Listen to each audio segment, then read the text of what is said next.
Meus amados, a paz do Senhor. Que momento maravilhoso Deus concede a mim e parte da minha família, minha esposa, meu filho, minha nora, por este momento tão especial. Agradecer meu colega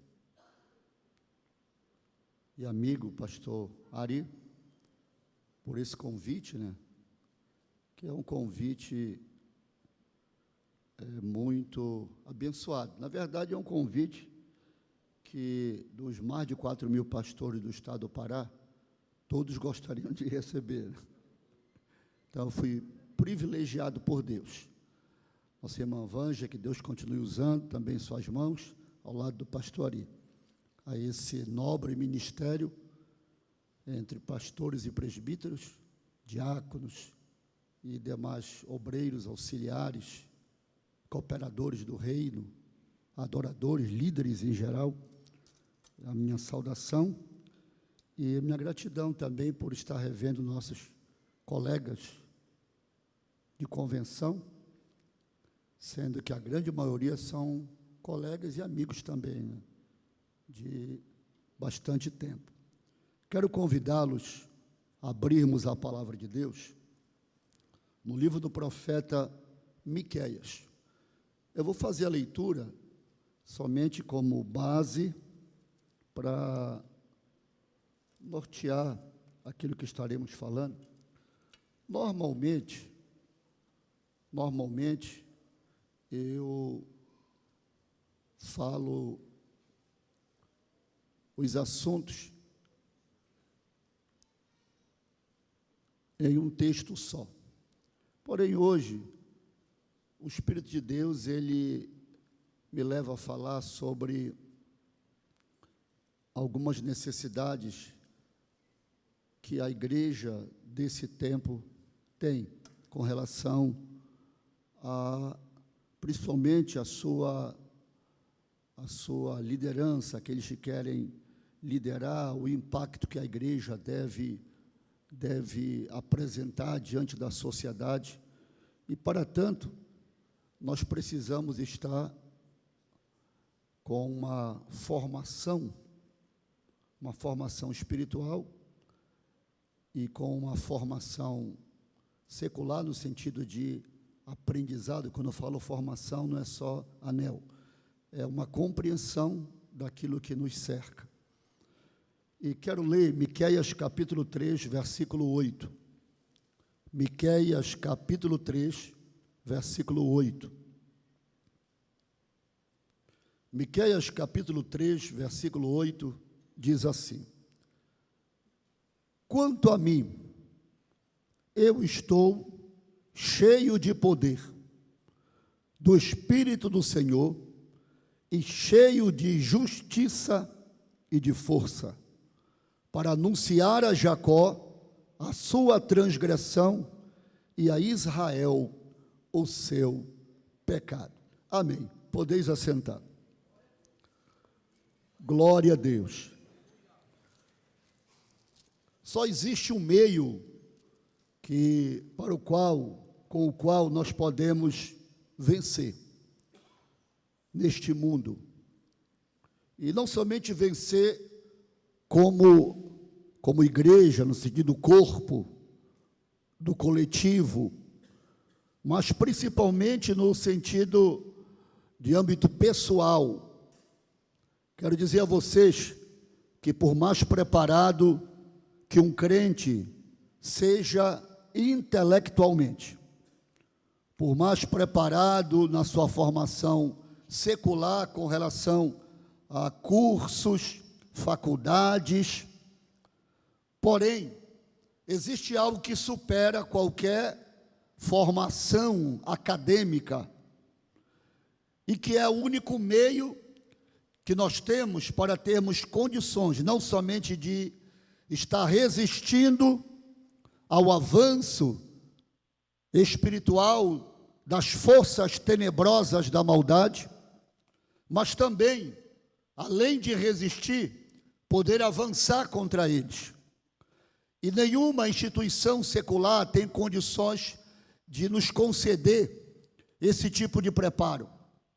Somente através da assembleia, das reuniões e através da nossa busca pessoal, nós podemos ter esta capacitação que prepara não somente membros e congregados no sentido geral para ir ao céu, através da sua permanência e do trabalho que devem fazer para Deus, como o trabalho de evangelização e discipulado, que é estar cheio do Espírito Santo, cheio do Espírito de Deus. Nós lemos palavras de um profeta do Antigo Testamento, que nos seus dias, ele via a ruína social, moral e espiritual do seu povo. E ele tomou uma decisão, que infelizmente não é a mesma decisão que nós estamos contemplando, muitas pessoas, inclusive obreiros, estão tomando. Muitas pessoas estão olhando o problema, a dificuldade que o outro enfrenta e aponta o dedo, os acusa. E muitas vezes, na expressão que se usa popularmente, estão jogando pedra. Miqueias poderia também estar fazendo só isso, ou isso, mas Miqueias toma uma decisão. Miqueias apresenta a situação degradante que a nação vivia, que o país vivia, mas ele decide: podem os moradores de Judá, podem os hebreus do país inteiro estarem corrompidos, terem caídos, pode estar destituído da comunhão com o Criador, mas ele diz: eu, porém. Quando ele diz eu, porém, é o exemplo de quem sabe que o único meio de vencer não é através do apadrinhamento, o único meio de vencer não é através da acusação, apontando o dedo. O único meio que ele viu de sobressair no meio daquela nação pecaminosa era estar cheio do Espírito de Deus. E olhe que era no Antigo Testamento, onde o Espírito de Deus ainda nem havia sido derramado, entre o povo, como nos dias que nós estamos vivendo. E o que acontece? Hoje, a igreja, no sentido geral, do corpo de Cristo, da família de Deus, mas também, e principalmente, individualmente, pessoalmente, eu tenho que tomar uma decisão. Eu não posso olhar obreiros que têm dificuldade e até estão vivendo um comportamento diferente e somente apontar o dedo e dizer: está errado, isso não está certo, e eu chamar para isso de apologia cristã. Sim, pode até ser apologia cristã, muitas das vezes, quando se defende a palavra de Deus ou a doutrina bíblica, mas essa não é a única coisa que nós temos que fazer. Nós temos que tomar uma decisão, porque o nosso papel não é somente nos defendermos, o nosso papel também é o de atacar, é de avançar contra as hostes do mal. Porém, nós só conseguimos avançar contra as hostes do mal quando nós estamos cheios do Espírito Santo de Deus. Então, hoje à noite, nos assuntos que nós vamos falar, eu tenho certeza que a graça e a glória de Deus, pelo seu Espírito, haverá de tocar corações para dizerem: eu quero ser diferente, eu quero me modelar pelo que a Escritura, ela fala para mim, através de homens e mulheres que o Senhor levantou, cheios da sua graça, cheios do Espírito Santo. Glória a Deus. Existem coisas, através da Escritura, que não podem estar dissociadas de nós. Nós queremos assim, se nós quisermos, além de nos defendermos, o problema de somente se defender é que muitas das vezes acaba entrando na vida do cristão, eu não vou dizer da igreja, mas do cristão individualmente, que só se defende, uma doença que alguns expressam como maligna, que não é só maligna, chamada depressão, ansiedade, depressão. As pessoas se defendem tanto, que chega uma hora que elas não têm mais forças só para ficar se defendendo. Aí elas começam a se enclausurar. Agora, é muito mais difícil para essa tal de ansiedade, essa tal de depressão, seja física ou venha através de ações espirituais, tomar em conta, dominar alguém que além de se defender, também está disposto para o ataque. Quem está disposto para o ataque, que avança, normalmente é alguém que já aprendeu, já conheceu o que é viver a graça e a unção de Deus na prática. E com essas pessoas, o mundo espiritual da maldade tem muito mais dificuldade. Por isso é que nós precisamos, cada um de nós, se pudessem todos os crentes do Brasil recuperar esta certeza e esta verdade, a igreja em todos os lugares seria muito mais vitoriosa do que ela é. Primeira coisa que eu quero citar, e que está diretamente ligada, apesar de não ser a única, a uma coisa que muitas das vezes até se fala, e que está ligado à liderança. Como é que eu vejo a liderança? Quando eu falo liderança, eu não estou falando só o pastor da igreja, mas também as pessoas que Deus usa o pastor da igreja para separar, seja desde a diretoria, aos líderes do ministério, aos que estão em congregações, os que estão em departamentos e até os missionários que foram enviados. Então existe uma expressão que normalmente se diz e que é o primeiro passo para quem almeja ser um líder e para quem também já é um líder subordinado a outro líder. É ruim quando o líder não consegue mais ser subordinado a ninguém. Aí ele já está com uma situação bastante difícil. Por quê? Porque todo líder normalmente está subordinado a alguém. Quando o líder acaba não estando mais subordinado a alguém, aí começa a ter dificuldade até para se subordinar ao Senhor da seara, ao Senhor da vinha. E quero mostrar a vocês algo que é muito comum a todos vocês, principalmente porque eu estou aqui entre grandes pregadores da palavra de Deus, grandes mestres da palavra de Deus, mas quero falar sobre uma pessoa, um rapaz que se tornou um homem extraordinário, chamado Samuel. Samuel foi aquele que a sua mãe, Ana, fez um voto com Deus. Se Deus lhe desse um filho, ela daria para a obra. E Samuel cresceu ajudando a obra de Deus, na casa de Deus. E o que é interessante, é no capítulo 3, do livro de 1 Samuel, que Samuel é chamado por Deus. Quando eu digo chamado, é literalmente chamado por Deus. Ele ouve a voz que o chama. Ele ouve a voz que requer a aproximação de Samuel para que ele lhe fale das grandezas do seu propósito. E o que é impressionante é que o seu líder, chamado Eli, essa altura já estava, segundo os principais historiadores, chegando em torno dos 80 anos. Já estava idoso, cansado, e já começava a ter dificuldade de visão, e já não era o mesmo líder de antes. Inclusive seus filhos já começavam a dar trabalho e escandalizar a obra de Deus.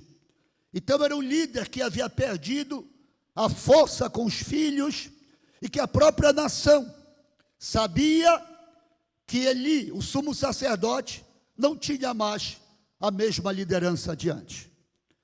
E é nessa conjuntura e nesse contexto sagrado que Deus resolve chamar o garoto. E numa das noites, a voz de Deus é ouvida lá na casa de Deus.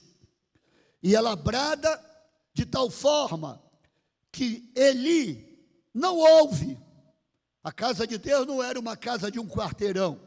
Não, era um local. Vocês imaginem Deus chamar uma pessoa, se o Salmo 29 diz que a voz de Deus é poderosa, a voz de Deus despedaça os cedros do Líbano, faz tremer o deserto, faz da cria as corças, despede labareda de fogo, mas a voz de Deus também, ela é incisiva e suave ao mesmo tempo, de tal forma que ele não ouve, ele não escuta o chamado de Deus, ele estava tão distante da comunhão com Deus, que ele já não ouve a voz de Deus mais.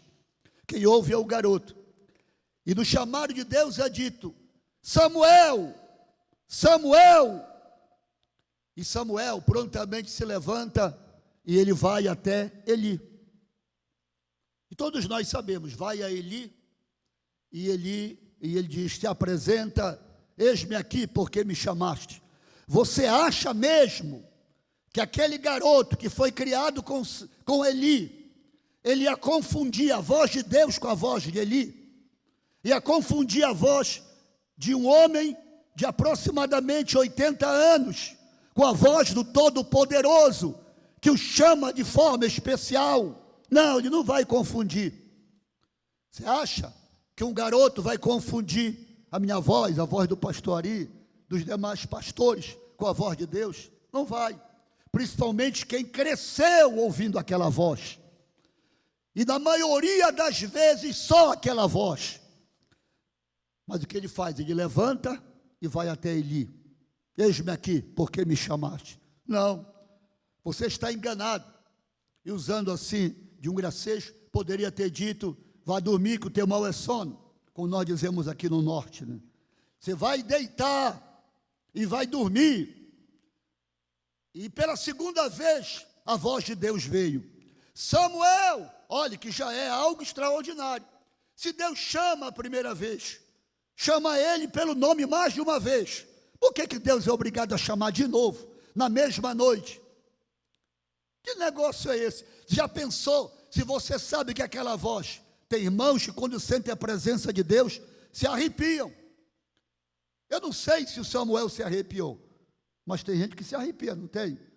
Aí, quem não se arrepia não pode censurar o que se arrepia, porque cada um tem um tipo de reação. Mas ele ouve pela segunda vez, Samuel, Samuel. Samuel levanta e vai até, vou usar a expressão atual, até o velho, até o homem que já não tinha mais força, até o homem que já não tem mais condições. Existem muitos pastores pelo Brasil que já estão com seus 80, 90, até mais de 90, presidindo o campo, e alguém diz, esse ancião, que não chama de ancião, né?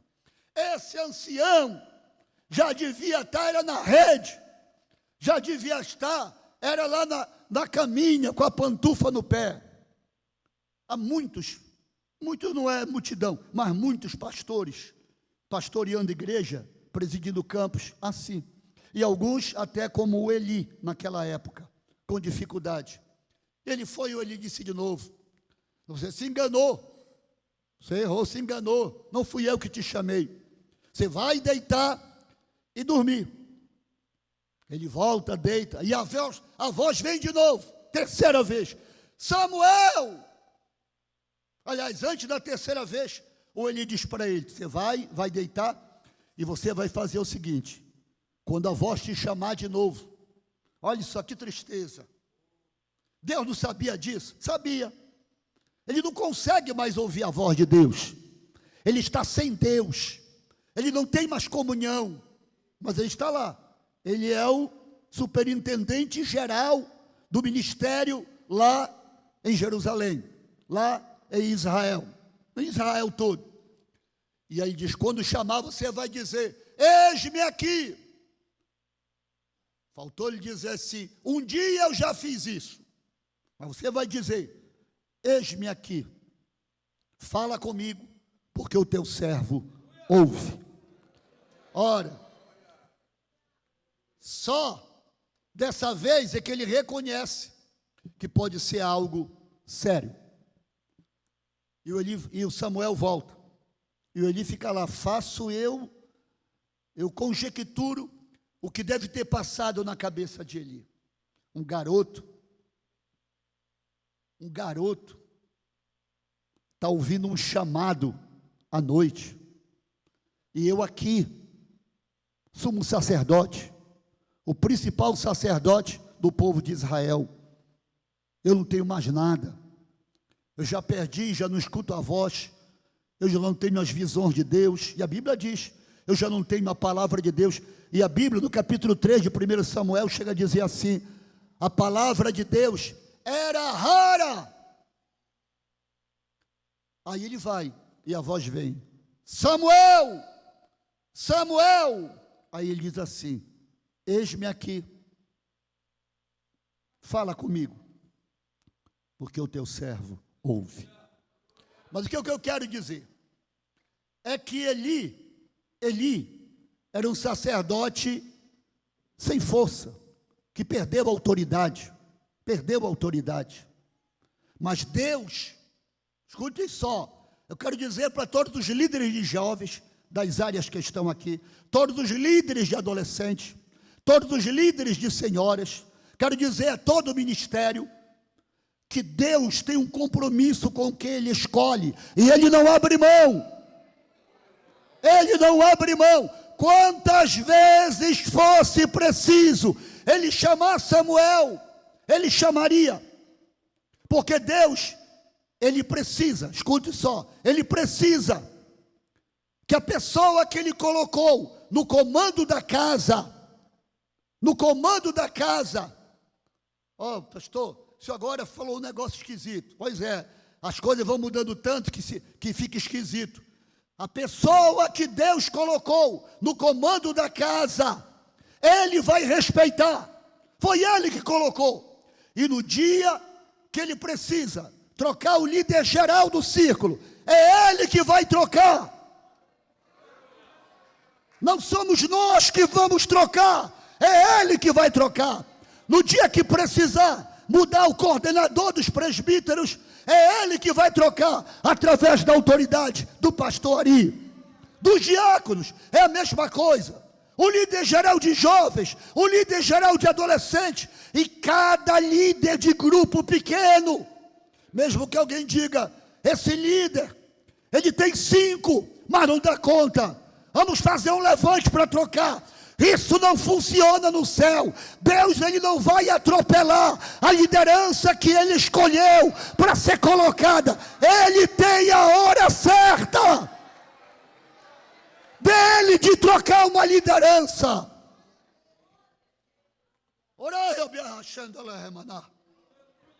muitas pessoas não entendem, como é que Deus vai chamar 3 vezes Samuel, ele é tão privilegiado assim, a questão não é privilégio, a questão é o comando da casa, a casa tinha comando, mas era um comando corrompido, era um comando corrompido, mas foi o comando que Deus colocou lá, esse negócio é com Deus, pastor de igreja, é o negócio de Deus, é o ministério que Deus levanta, e como os grandes sacerdotes que Deus levantou através da história, por isso mesmo, existe um grupo de pessoas usadas pelo diabo na terra toda, que se levanta contra os pastores da igreja e diz, saia de lá, não escute mais esse cara, não escute, e muitas vezes lugares separados de oração, no quintal de uma casa, as pessoas se levantam contra os dirigentes de congregações, nós precisamos querer tirar na marra, se levantando, alguém que Deus colocou, é convidar a mão de Deus para açoitá-lo, e muitas vezes convidar a própria morte.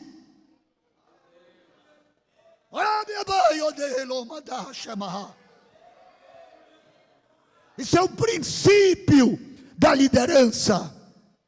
Quem não consegue entender isso, tem dificuldade de liderar, tem muita dificuldade para liderar, porque aquilo que o homem semear, isso ele também ceifará.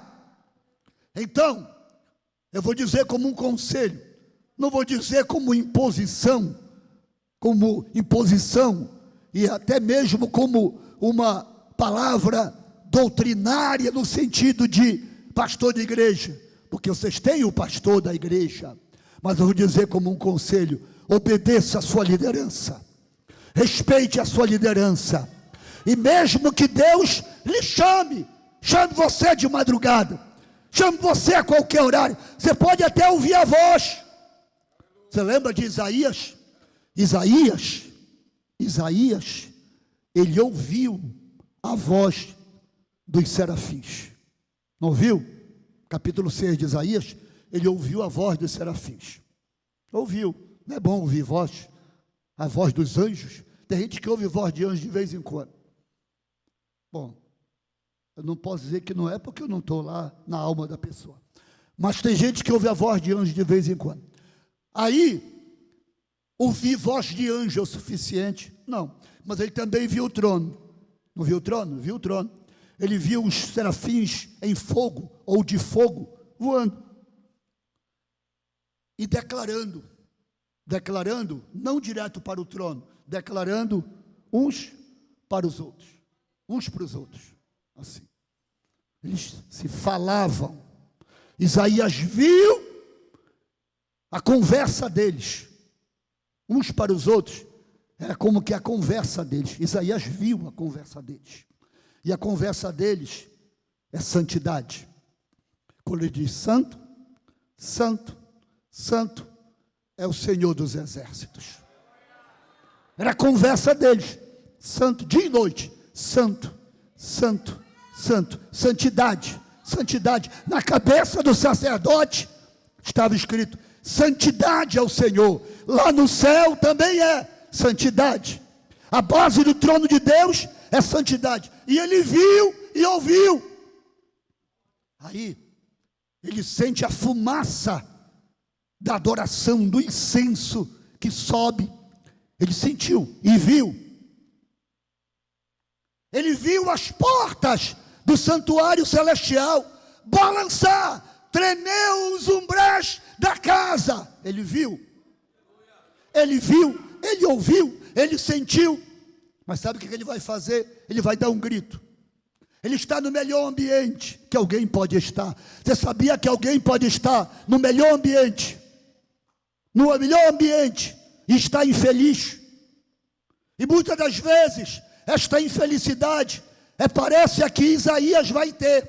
Tem gente que vê anjo, que ouve voz de anjo, que diz que tem revelação, que diz que tem visão, tem um monte de coisa, sente a presença, dá um sapateado, mas a infeliz, quando está no melhor lugar, que é a casa de Deus. Isaías ficou infeliz, vendo o anjo, vendo o trono, vendo Deus, vendo o serafim, anjo de fogo, ouvindo a conversa deles. E sabe o que ele diz? Ai de mim, porque eu vou morrendo. Espera lá, pastor Claudionor, ele está no céu. Não se admire quando você vê alguém que está na casa de Deus, o pessoal chora, se alegra, e alguém olha para o lado, balança a cabeça, e muitas vezes com a ideia de que vai no banheiro, vai beber água, vai lá fora comprar um chopp, um pastel. Muitas pessoas ainda estão como Isaías, vê um monte de coisa, ouve um monte de coisa boa, inclusive pregação e doutrina nas segundas-feiras, mas ainda está como Isaías, e são líderes muitas das vezes. Isaías, lá no ambiente celestial, ele gritou: ai de mim, porque eu sou um homem de lábios impuros. Parece que aquilo que Miqueias tinha decidido ainda não tinha chegado na vida de Isaías. Não, eu vou estar cheio de Deus. Não tinha chegado. Aquilo que aconteceu com Samuel não tinha chegado na vida dele. E quando Deus fala com Samuel, sabe o que ele diz? Hoje eu tiro a casa de Eli. A casa de Eli não me serve mais. Hoje é contigo. Hoje eu te dou respeito na nação de Israel. E a Bíblia diz que de norte a sul, de leste a oeste, o nome de Samuel correu em toda a nação. Você quer que o teu nome voe, que o teu nome corra, que o teu nome vá de avião? Deus tem um segredo de fazer o teu nome correr. Sabe qual é o segredo? Andar na direção dele, obedecer à liderança e entender que somente coisas que nós chamamos pentecostais não são suficientes. Não, a alma tem que ser trabalhada pelo Espírito de Deus, para nenhum de nós dizer como Isaías: na hora do poder, alguém está pensando, quando chegar em casa, eu vou pensar se eu tiro a minha vida. Não, essa pessoa está igual Isaías, no meio da glória, no meio do poder, ouvindo a palavra, mas a alma está desgraçada.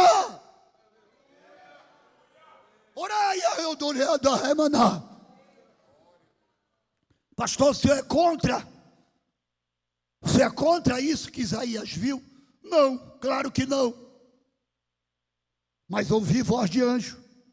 Então, para todos que querem ser líderes, e os que já são, e os que são liderados também, quero dizer que somente ver o trono, somente dizer que viu Deus. Tem gente que hoje vê até o inferno. Eu só não entendo como é que alguém consegue dizer que viu o inferno e não consegue obedecer à liderança. Tu não tem a menor lógica. Não, não tem. Pode ter a lógica na mente e no coração do insubordinado, mas do fiel não. O fiel tem a marca de Cristo na vida dele. O fiel, ele está inabalável. Fiel não precisa ver inferno. Fiel não te precisa ter que ver anjo, ter que ver trono, ter que ver serafim, anjo de fogo. Não, não precisa. A própria glória de Deus na vida dele, pelo Espírito Santo, como em Miqueias: eu permanecerei cheio, cheio, cheio do Espírito do Senhor.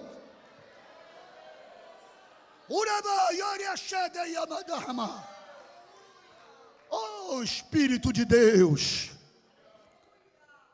Então, quando você vê alguém assim, igual Isaías, cheio de visão, cheio de sentimentos, cheio de arrepio, não, isso aí não é tudo não.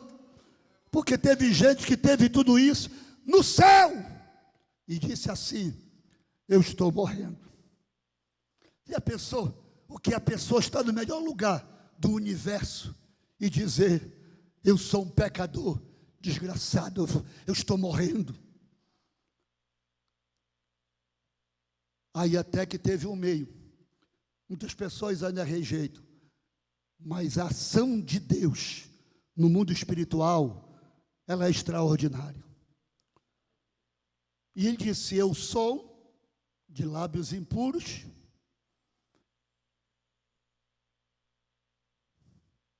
e eu habito no meio de um povo. Por que ele fala isso? Ele ouviu a conversa no céu. E a conversa no céu, muito diferente da conversa da terra. Muito diferente. Será que a nossa conversa,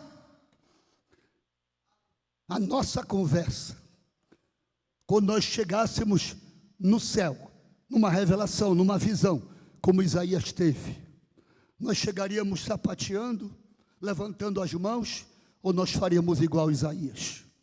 Isaías foi abalado com aquilo ali. Ele jamais esperaria que anjo conversasse. Não, nós nem imaginamos que serafim conversasse e serafim dissesse: ele é santo, ele é santo, ele é santo. A nossa vida propaga santidade de Deus por onde passamos. As nossas palavras, elas declaram que Deus é santo. Porque eu chegar aqui, ou qualquer um dos colegas, inclusive o pastor Ari, e pregar: Deus é santo, é santo, é santo, e eu levantar a mão, e de repente alguém correr nesse salão, aqui do templo, e vir na frente e rodar, é uma coisa. Agora está propagando a santidade todo o tempo. Pode ser de manhã, pode ser à tarde, pode ser à noite, e amanhã, outra vez. A vida espelha a santidade, a vida declara a santidade, a vida declara a comunhão com Deus. O meu alvo é Ele, eu vivo para Ele, a minha vida é toda dele. A Bíblia ensina que dia e noite sem parar, e é por toda a eternidade, eles estão dizendo: santo, santo, santo, uns para os outros, santo, santo, santo, é o Senhor dos exércitos, toda a terra. Esse é o mecanismo para que a glória de Deus, quem tem santidade, acredita que a glória de Deus vai tomar conta. A pessoa diz assim: o tráfico vai tomar conta. Vai tomar conta na cabeça de que não consegue ter santidade, mas na cabeça e nas palavras de quem consegue ter, ele acredita que a glória de Deus vai tomar conta, que a glória de Deus vai fechar a boca de fumo, que a glória de Deus vai mudar as pessoas, que a glória de Deus muda uma cidade. Acredita, só não acredita quem não tem a vida santa. Toda a terra está cheia da glória do Senhor.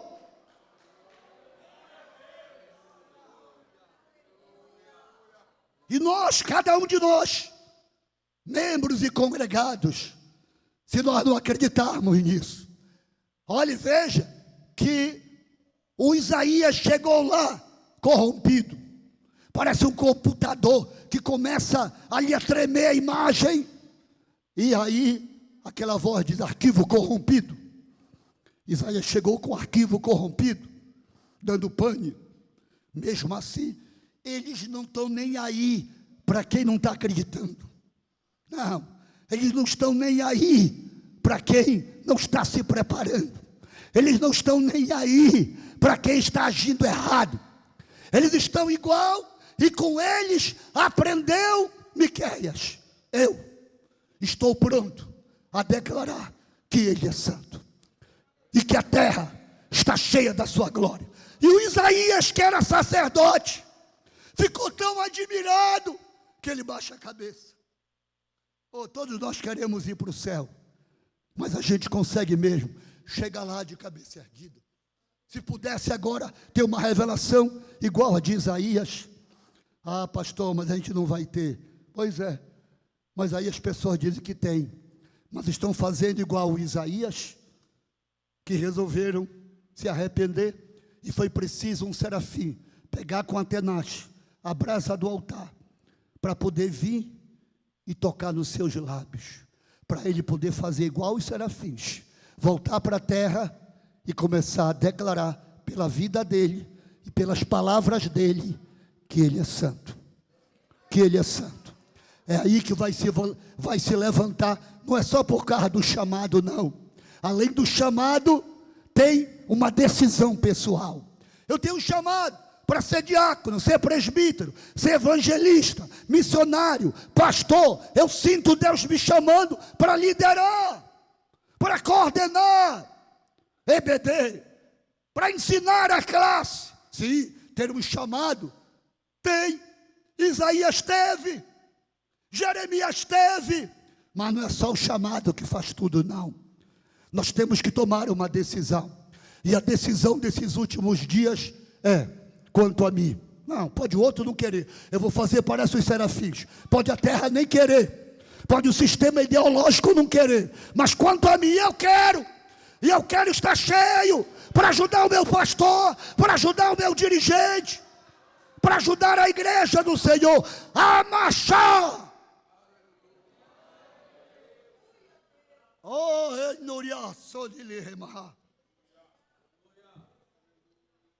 Me dê mais uns 15 minutos.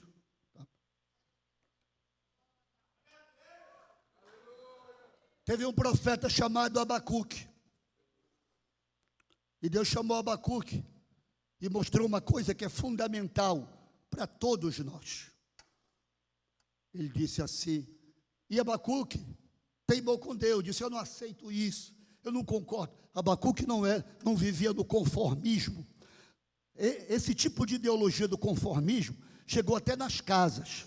Hoje nós vemos pais de família que muitas das vezes perdem o emprego ou não, e pronto, vai se conformar com a vida. Diz: porque Satanás, porque ninguém me dá valor, porque ninguém me dá um emprego bom, porque ninguém. Aí nós temos jovens que muitas das vezes não querem nem lavar uma colher, e outros que não querem nem tirar a rede da escápula. E se a mãe ou o pai dizer: minha filha, meu filho, pega essa rede e tira daí, é só comigo, cadê que com os outros é assim? É porque eu não tenho valor.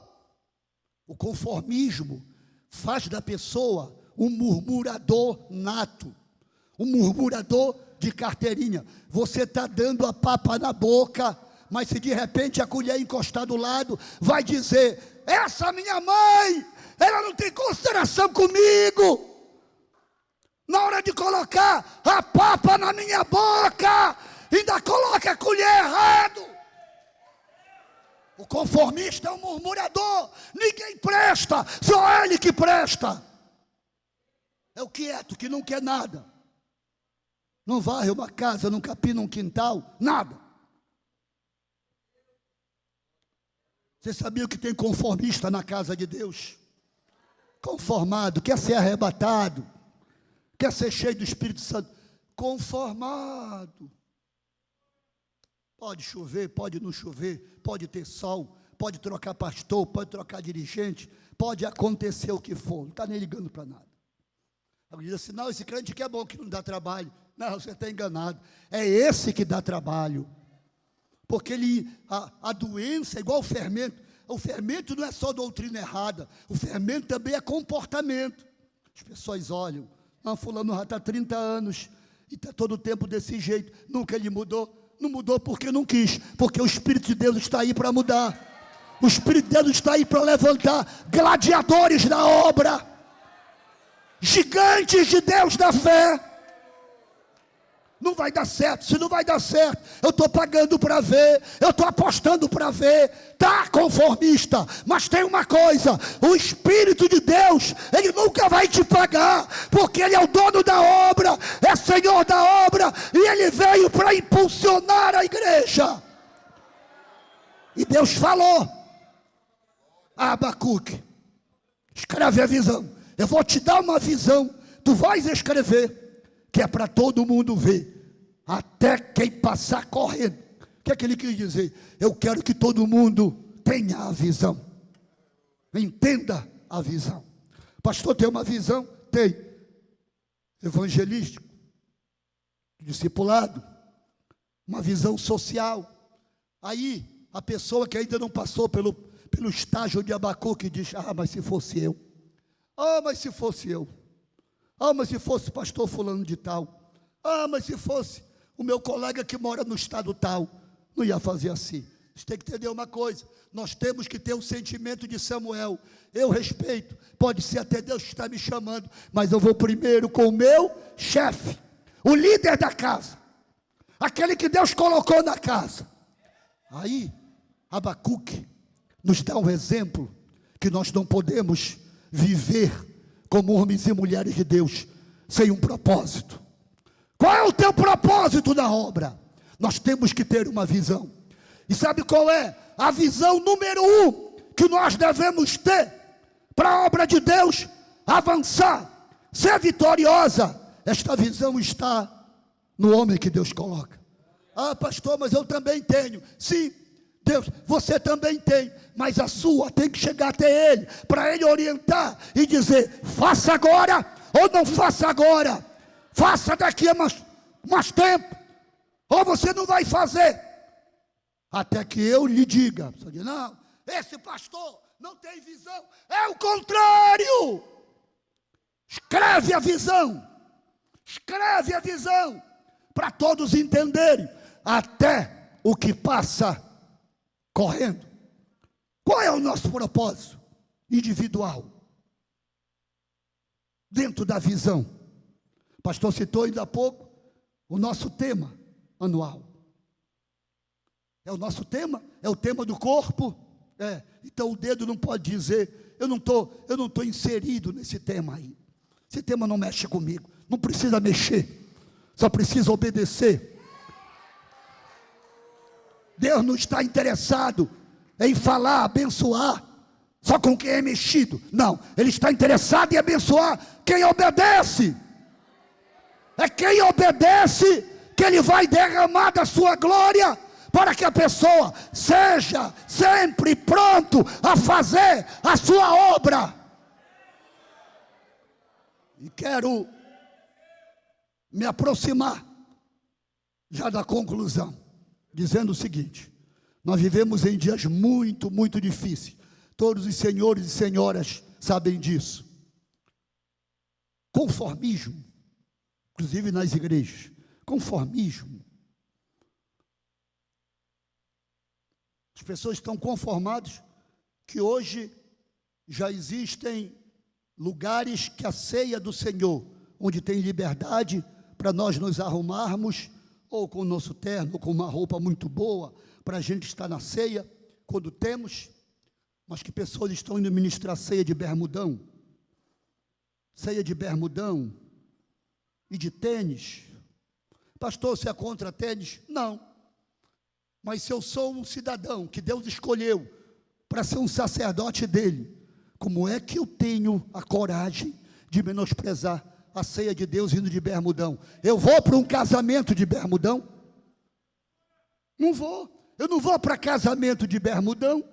Eu não vou para casamento de sapato tênis se eu tiver um sapato social. Não. Mas aí para a ceia eu posso ir. Mas no casamento, ou num velório de um amigo importante, aí eu ponho meu sapato brilhoso, ponho meu terno, porque o cidadão que morreu, ele é importante. Será que é mais importante do que o sacrifício de Cristo? Nós temos que continuar tendo líderes tradicionais na casa de Deus. Olha, Maia, baixa lá,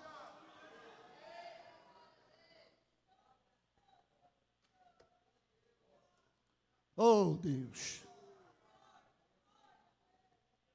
E tem uma praga, o nome não quer dizer que é praga, mas é uma praga para nós, chamada pragmatismo. Está em volta de nós, e muitas das vezes entre nós, nas igrejas do Brasil e do mundo.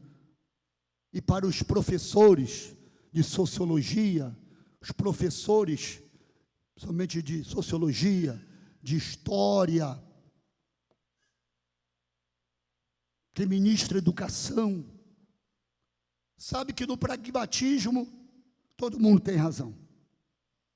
Se o pastor chegar e dizer, irmãos, nós temos que pintar esse templo, nós vamos pintar de amarelo.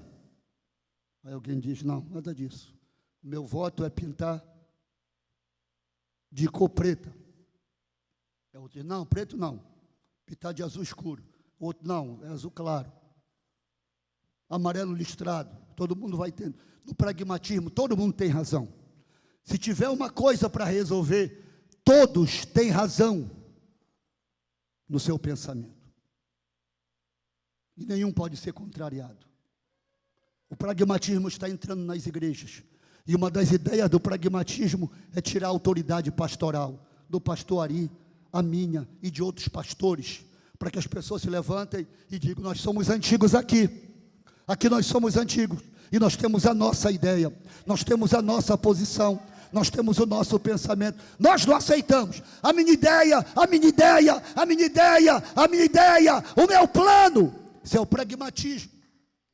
Se tiver um objetivo e outros tiverem meios diferentes de um líder para alcançar o objetivo, todos têm razão.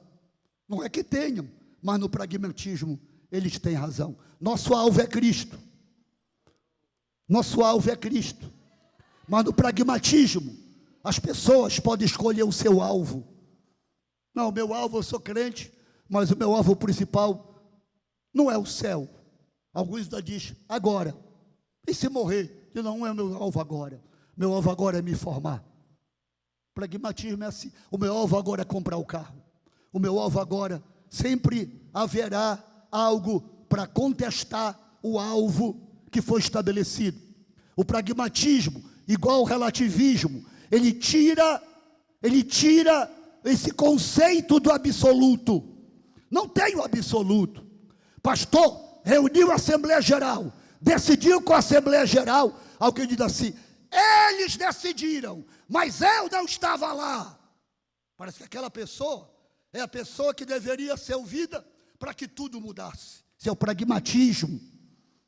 Eles podem dizer, mas eu tenho a minha, e a minha posição é a verdadeira. A minha ideia é a que prevalece, para mim.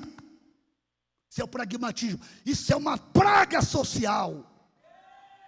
O pragmatismo, ele abre as portas para as ideias multiformes, para ideias que você nem imagina. Porque que hoje uma pessoa pode dizer, eu quero me casar com essa tribuna.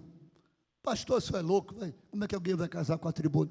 Irmão, tem gente casando com árvore lá da rua. Eu quero casar com o meu barco. Bora para o cartório, que eu vou colocar o meu nome junto com o do barco. Agora, a minha esposa e meu marido vai ser o barco. O cachorrinho de estimação, o grande, o gato, o papagaio, a lua. Pastor, você soube que tem uma pessoa que quer casar com a lua? Não. Alguém diz, só pode estar louco. Não, isso é o pragmatismo, que vai ajudando a pessoa a perder todo o absoluto. A ideia que eu tiver, é ela que tem que valer. Vocês já viram o pessoal que anda na rua com coleira? Nos Estados Unidos já tem muito isso. Aí o pai, a mãe, o marido, o filho, seja lá quem for, vai puxando assim. Aí vai lá atrás, andando. Alguns ainda põem até roupa de cachorro, de gato, e a pessoa passa na rua. Uau! O outro. O pragmatismo é Satanás purinho para fazer a igreja achar que isso é normal. Mas a igreja que tem a visão de Deus, segue o seu líder, ela avança contra o pragmatismo, e ela não deixa o pragmatismo estar dentro da casa de Deus. Decidimos, e não é o pastor que vai ter que brigar sozinho, com meia dúzia, depois de decidir em Assembleia Geral. Aí se junta pragmatismo com conformismo, alguém se levanta e diz, eu não estava aqui, eu não aceito. Já decidiu, a Assembleia se reuniu, eu não aceito isso, eu não estava aqui. Aí fica todo mundo calado, não tem isso? Calado lá. O dirigente reuniu com a congregação toda, decidiu, aí chega um irmão, uma irmã, eu não aceito isso. Aí todo mundo fica calado, esperando que o dirigente dê o jeito dele. Espera aí, que tipo de corpo a gente é? Que se a minha unha estiver, parece a unha do Zé do Caixão, e eu vou me coçar, eu me corto, eu me arranho, o que é que o meu cérebro vai dizer? Corta essa unha. Para quem é sadio do entendimento, corta essa unha. Aí minha outra mão vai ficar não querendo cortar, porque aquela unha ali, ela pode ficar tristinha. Com essa outra mão daqui, não vou ajudar, porque aí deixa o cérebro dar o jeito dele. Aí vou deixar o meu dirigente dar o jeito sozinho, se eu ajudei a decidir? Não vou, isso é conformismo. Está se juntando conformismo e pragmatismo nas igrejas, e isso está ajudando o secularismo. Secularismo não é só divisão, separação do Estado. Muita gente diz, mas o Estado é laico, ele não pode misturar. Não, ninguém pode misturar igreja e Estado. Não, Estado é laico, mas secularismo não é só isso. Secularismo também é por causa disso. O mundo secular, ele tenta e atenta contra a igreja. Para quê? Para impedir, inibir, atacar a igreja. Por quê? Porque sabe que o Estado vai demorar a reagir a favor da igreja. Aí as coisas vão chegando, aquilo que nós chamamos de mundanismo vai querendo chegar. Por quê? Porque nós achamos que nós não temos força contra as leis. Aí o secularismo vai chegando e abraçando. Ah, mas a gente é assim. Mas até quando nós vamos conseguir? Até quando Deus vai nos ajudar? Deus sempre vai ajudar o fiel. Deus sempre vai sustentar a igreja que está pronta a obedecer. Ele jamais abandonou a igreja fiel. Fiquem em pé, por favor, em nome de Jesus. Eu quero pedir liberdade ao pastor para fazer aqui uma oração. Eu não sei quantos aqui que tem vontade de liderar. Oh, que coisa maravilhosa quando Deus encontra rapazes, moças, homens, senhores, senhoras que têm sentimento, o sentimento como Samuel. Tem um sentimento parecido o que Abacuque recebeu. A gente prega tanto Abacuque para avivamento, mas o começo da história desse avivamento foi uma reclamação que Abacuque fez para Deus.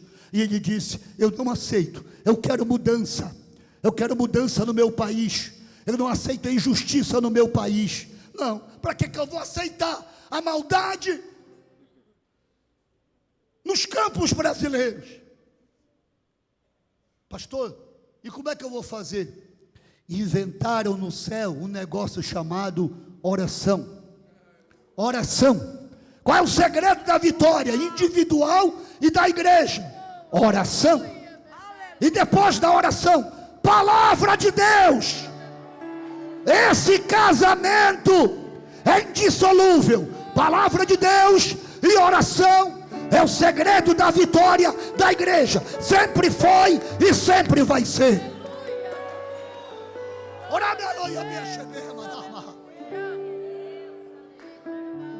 Um dia Deus chamou Moisés e disse: Moisés, separa homens. Naquele tempo não tinha mulher no ministério, ajudando, dirigindo congregação.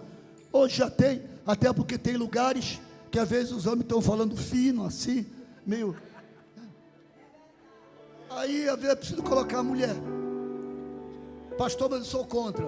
Sim, mas quem é contra tem que abraçar o projeto, abraçar a visão. Às vezes alguém deixa de fazer uma coisa que gostaria, porque não abraçou a visão de Deus.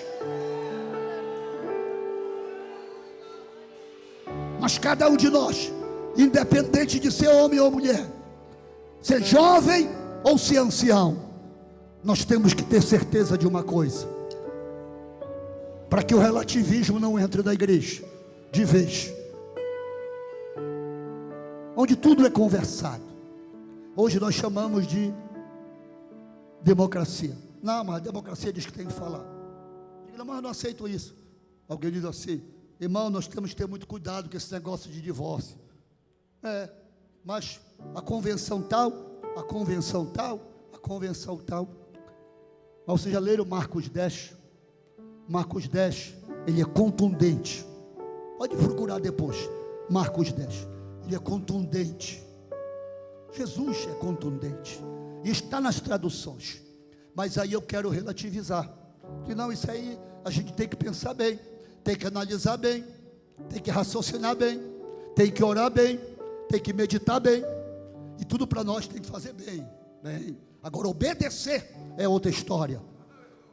Nós estamos cheios de nome-toques. Esses ismos das filosofias modernas nos deixaram negócios manhosos, e nós não podemos ouvir verdade. E nós dissemos: não é assim que tem que falar.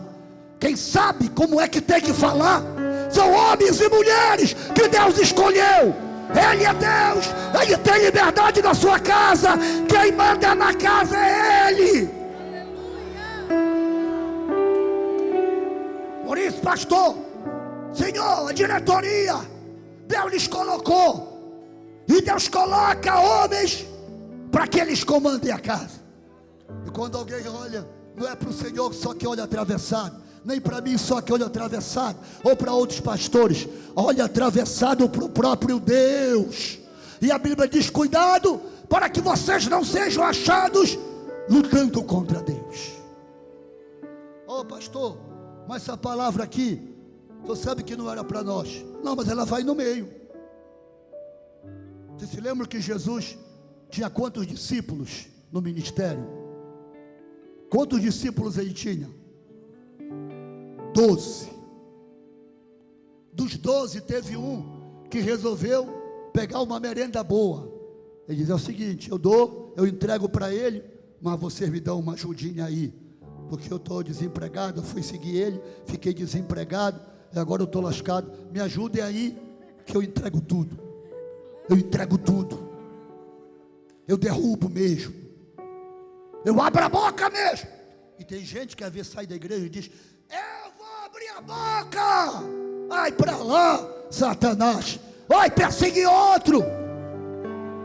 E às vezes alguém dessa qualidade do Judas diz: eu vou para outra igreja.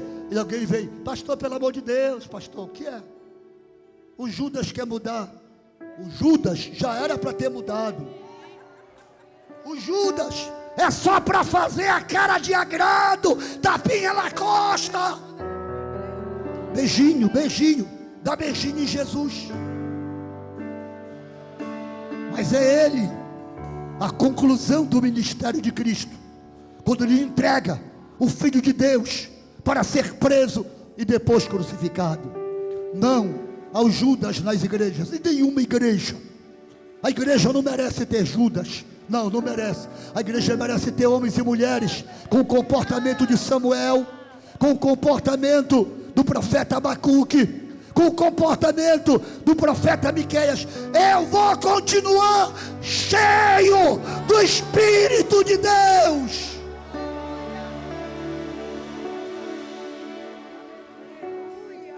Posso orar pelos jovens? Eu gostaria que os futuros líderes, rapazes, moças, que têm vontade de ser líder da casa de Deus, quem sabe serem evangelistas, missionários, pastores, ou mesmo líderes locais. Ah, pastor, eu quero receber oração.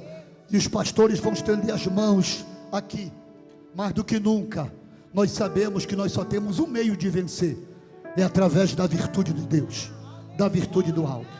Conversa não vai conseguir as ideologias, sobrepujar a ideologia. Não, não vai. Só o que consegue é a unção de Deus, a virtude de Deus. Uma igreja cheia da virtude de Deus é uma igreja que o diabo não vai parar. Não vai parar. Quem desejar receber a oração com autorização do nosso pastor, venha aqui à frente em nome de Jesus.